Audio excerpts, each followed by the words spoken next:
Canadian Prime Minister Mark Carney says trade talks with the U.S. have resumed after Canada rescinded the digital tech tax. So joining us now to discuss this and more is Lisa Daftari, our U.S. correspondent from the Foreign Desk in Los Angeles. Lisa, good to have you with us. So what's going on here with Prime Minister Mark Carney? You know, he's... Again, a lot of people here, I think, kind of went, well, what happened? What happened to elbows up? You know, we're going to be tough with Trump. And so he's getting some flack here of maybe caving to Trump's demands. But your thoughts? Maybe not caving, but compromising. And hopefully that's the way that both Canadians and Americans will see this on the other side. Look, this is the epitome of the Trump handbook, right? So he will ridicule. He'll talk about the 51st state. He'll put the other side at odds with himself and then bring them in, and then he will compliment. I'm sure he will say, "This is no one's gotten a deal like this before." So I think we will see a deal. I do think it'll benefit both nations in the long run, and hopefully it'll be more prosperity for both neighbors. Yeah, so there's no direct benefit that I can see here that came from the U.S. in exchange for dropping this tax. And again, it's a tax that would have been retroactive. So I think it was something like, a couple of $billion that was on the line for some of the big tech companies. And again, some Canadians might argue, say, hey, you know what? Well, they can afford it, and they probably can. It's big bucks, right? But there's It is. nothing in return. They're saying, but you're saying maybe long term down the road, this will be Right. good. And I think it's a goodwill gesture, and that goes a long way with Trump and his administration to say, right now, all the nations are lining up, and that's the hyperbole that they use. But just today, a deal was announced with Vietnam, for example. So one by one, Canada being obviously the most important, if not, one of the most important trade partners that we have. And I think, in the long run, I think this was a goodwill gesture. It's a good step forward. Canada showing interest, obviously, in working this out and combing it through. And I think dropping this tax is the first step, and hopefully it will benefit. Canada will get more in return. We hope. We hope. I don't claim to speak for Trump or his administration, but from where we sit, we're holding our breaths and thinking a lot of things in the Trump administration, whether it's these trade deals, tariffs, foreign policy, the border, get worse before they get better. So we do hope that our relationship and our trade relationship with Canada is among those things. Yeah, I mean, it's huge. It really is. Certainly some of the chatter here, too, is a little bit about supply management.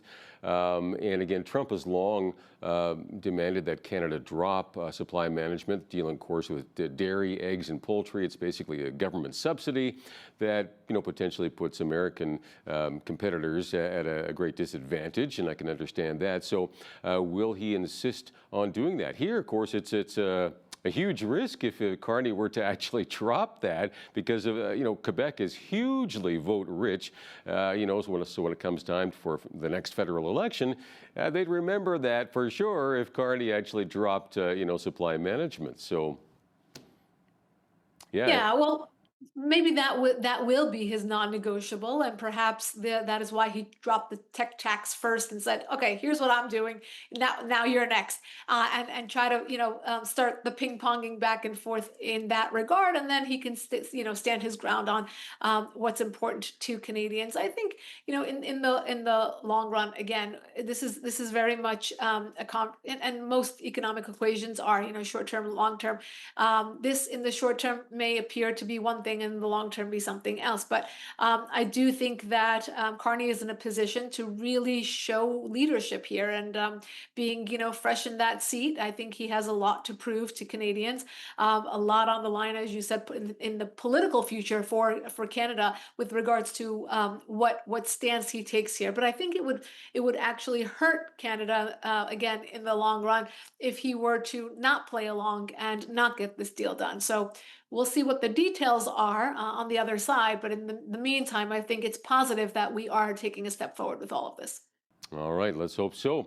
Middle East news, Israel agreeing to that 60-day ceasefire. Trump, though, urging Hamas, of course, to accept this final proposal. So any updates on that? It's interesting when you're dealing with, a terror organization and not a sovereign state by any means. And even if you want to connect its tentacles back to Tehran, its founder and supplier, the Iran regime, suffering, brutal losses and setbacks by the American and Israeli strikes on its nuclear and military facilities. Right now, Hamas is not on the top of the Iran regime's list in terms of where it's putting its energy and resources. And Hamas is failing and floundering and has had devastating setbacks, but they continue on. They're not going to allow the Palestinian people to have freedom, to have different leadership, to move forward. So I think it's going to be difficult to get the nod on this yet again, another ceasefire proposal. But we do hope that we see some sort of wrap up on this war very, very soon. We get the hostages back and really put this behind us. Yeah, I certainly hope so. Again, especially for the families of the hostages. A top Iranian cleric has issued a fatwa against Trump and Netanyahu. So I guess we'll explain first of all what that means, and I guess how realistic is that to take place? It's more symbolic than anything else. It's a threat. Okay. It's a Yeah. public threat. A fatwa is a bounty on someone's head, almost a religious decree more than a bounty, meaning that it would be a religious obligation in Mm. their brand of religious Islamist Islam to kill Netanyahu or Trump if one sees that person. So now they have put basically a target on their heads, and talk about this spitefulness. I mean, they just lost the war. The supreme leader comes out and says, "We won. We shamed the Israelis. We shamed the United States." And they come out flexing their muscles once again, putting a bounty on the heads of both the United States and Israel. It's no different than what we have seen for 46 years. From day one, when this regime came into power, after the Islamic Revolution of 79, they called it the big Satan America, the little Satan Israel, and they declared them enemies. So we have seen this from day one, and this continues on and on. And many people like myself who've been studying this area for a long time are wondering why they didn't push forward for regime change. And I'm talking about Israel and the United States because it seems as though so much evil stems from this regime. There's not one good reason they should stay in power. The people of Iran are saying that the majority of 92 million people who have previously come out onto the streets risking their lives to tell us that they don't want this regime. So I think we have a great opportunity, even right now. The time is ripe. We have a weakened and wounded regime, and you have a people that want to see this regime go. They want their basic freedoms, and they want secular democracy for the future of Iran. Yeah, I certainly am hearing that sound, I think, from the Iranian people that they long for a regime change. Of course, that comes with a whole bunch of baggage as well, right? I mean, there certainly would be a lot of unrest and, who's going to fill that power vacuum, right? But yeah, at this point, I mean, it seems that, Israel and the U.S. are going to leave that, so we'll see if anything changes. But Iran, of course, continuing to pursue its nuclear ambitions. I think they announced that the day after the destruction, that they're still continuing for this. And they've enacted a law now suspending cooperation with the United Nations nuclear watchdog. So that tells you something, right?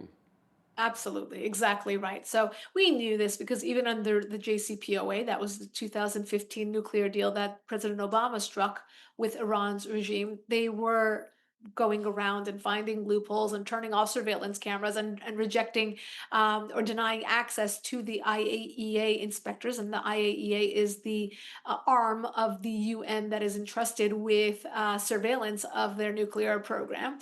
So now it's not a surprise at all that now that the United States and Israel went after their nuclear military facilities, that they would come out, chest thumping and saying, you know what, we're not going to cooperate and we're going to march forward with our nuclear program. This kind of sets the tone going forward. If Israel and the United States together in a concerted effort that we just saw in the 12-day war were able to only set back their nuclear program, how long will we continue this? It'll just be playing whack-a-mole, waiting for them to again beef up their assets once again. Now, what we just saw, the 12-day war, should be parallel with a maximum pressure campaign that doesn't allow them to sell oil or sell weapons to rake in money, because we know money will only go into terrorist proxies and weapons programs. So it doesn't help that President Trump uh, basically gave them the nod to go sell oil to China. In the aftermath of all of this, we shall wait and see if more sanctions go on them to at least minimize their opportunity for growth and minimize their opportunity to advance their weapons program. Growth for this regime does not mean growth for the people. Growth for this regime means only its nefarious projects like weapons, like terrorism. Hmm.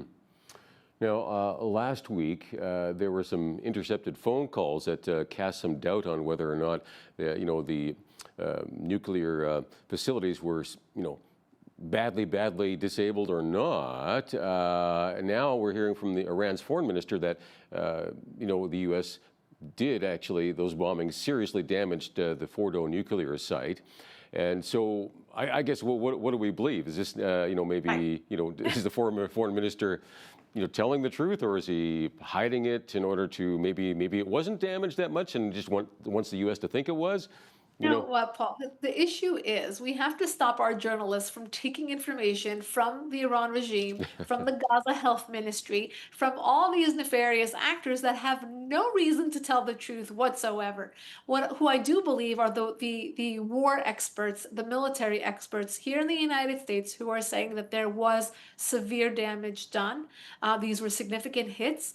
Of course, we did not bring them down to zero, which is concerning, because we have said in the past, and I think we said on this show last week, that any residual would mean that they're going to pause and rebuild. So, the one thing that does give many of us peace is that the United States and Israel are on the same page. Donald Trump has said it many times that he will only accept zero level enrichment of uranium. So I think it's a good place to say, if the Israelis who are watching this 24/7 feel like there will be more uranium enriched, if they feel like this weapons program is marching forward, then they have every reason to continue and break the ceasefire. They should get that right.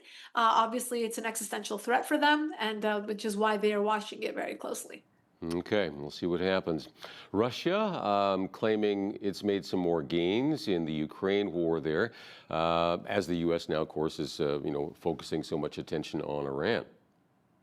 Right. And in the meantime, we have not seen any sort of resolution for the Russia-Ukraine war. I think that's something that President Trump came into the White House roaring about, something that he wanted to focus his energies on. Marco Rubio came out just a few weeks ago and said, enough is enough. We feel like Russia is playing games, and we will no longer have talks about having talks, but we want to see some sort of action and to offer Putin some sort of off ramp. Now, in the interim, while the United States has been busy in the Middle East, Russia says they have made more gains. The United States has been reluctant to give more resources to Ukraine the way that we saw under the Biden administration. So this will inevitably give more wins to Russia if we do not find a proper off ramp to end this war once and for all. Yeah, I just feel for those folks there. Oh, man. Yeah, everyone involved, right. Okay, running out of time. As always, thank you for your commentary here today, Lisa. Appreciate it. Thank you so much for having me.